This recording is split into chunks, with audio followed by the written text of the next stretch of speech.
Aizawa, ex-student, listener. What he saw. Angst, hurt/comfort. The training grounds were silent, a rare moment of stillness that had blanked UA campus like snowfall. No explosions, no shouting, just the distant hum of wind across the field and the creek. Aizawa didn't like watching from above. He preferred to be in the room, in the dirt, close enough to catch a mistake before it became a tragedy. But sometimes even he had to let them fall, learn and get back up. That's what being a hero meant, right? And yet, something tugged at him as he looked down. You were late, which actually wasn't very like you. Even with how quiet you tended to be, how you never really asked questions unless spoken to directly, you showed up, on time, fully suited every single day. Then the door creaked. You entered the field quickly, head bowed, clutching your training bag like armor. He noticed everything. The stutter in your step, the way your hoodie wasn't zipped all the way up today, how your support gear was slightly uneven, sloppy even. Wrong. But it wasn't like you. You weren't the strongest in your class, sure, but you were consistent, precise, and careful to a fault. His eyes narrowed. "Ellen," he called out, "your last name," his voice echoing across the field like a whip. You flinched barely enough before anybody else to notice. But he did. Of course he did. You looked up a bit startled. "Yes, sir," you replied, clearing your throat. "Up here." You hesitated, but eventually made your way towards the tower steps. He didn't even say a word until we reached the top, barely catching your breath before he asked, "Why are you so late?" Your brain rambled to come up with a quick excuse. "I overslept." A lie. Too fast. Too shaky. Too convenient. He narrowed his eyes and his voice dropped lower. Try again." You squirmed. That small telltale sign in your posture, like you wanted to vanish. To hide. "I'm sorry," you said. "It won't happen again." Still not the truth. Aizawa sighed heavily, tired in the way that aged men overnight. "You think I'm trying to discipline you," he said flatly. "I'm not." He looked up, confused. "I'm trying to help you, but I can't do that if you lie to me." You bit the inside of your cheek. You weren't trying to be difficult. Really, you weren't. But some things were just easier to swallow when they were locked away deep where nobody could ever find them. When silence wrapped up like a gauze around them. But he was staring at you now, eyes sharp but not cruel, just waiting. So you took a deep breath, and in a moment that felt like an eternity, years and years felt like it passed, even though it was probably only a few seconds, you unzipped your hoodie.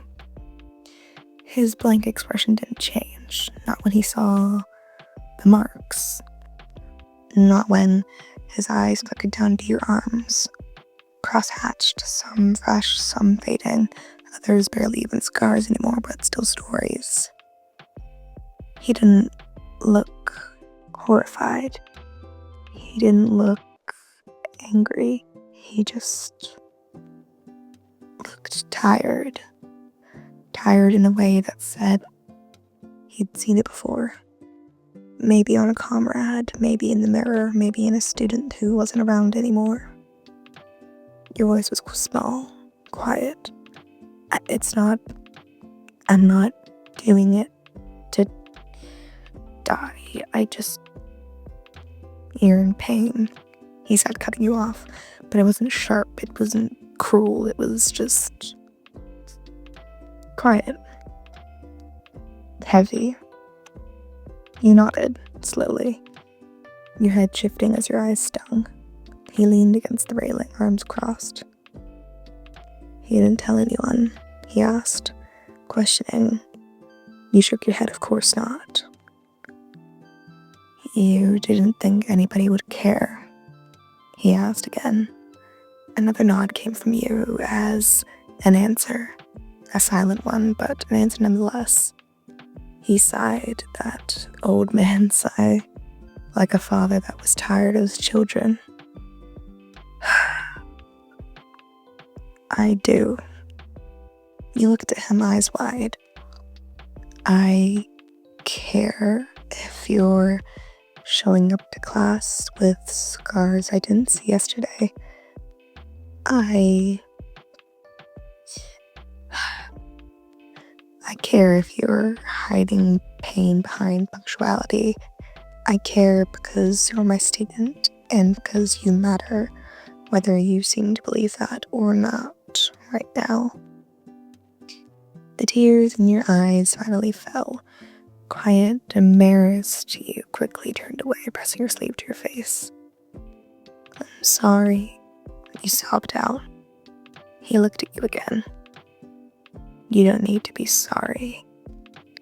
You need support."